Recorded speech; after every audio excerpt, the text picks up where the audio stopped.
this is an advanced tip of how to draw the ball and fade the ball using your hands, okay?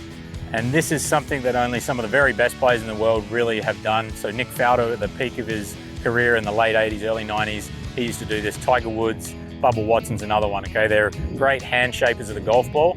So we're gonna start with a draw.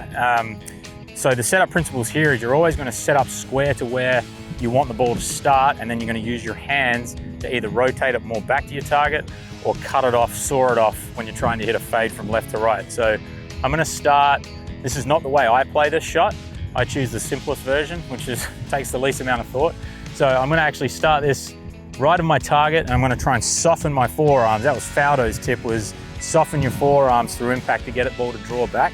So I'm gonna go ahead, take my normal setup, neutral ball position, and through impact, I'm just gonna try and roll my hands a little bit more to get it to go from right to left.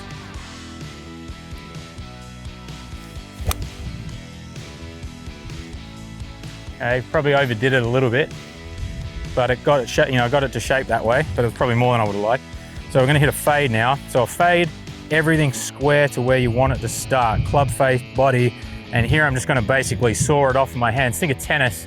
So the draw is almost like a top spinner with your right hand, where you're trying to top the spin ball over and get it shooting past your opponent. A cut shot is where you kind of cut it off, almost like a drop shot in tennis. You're trying to cut it off with your hand at impact.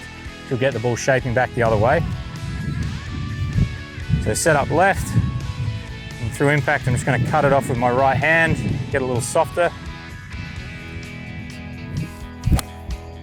Okay, again, overdid it. This is probably part of the reason I don't choose to do it this way.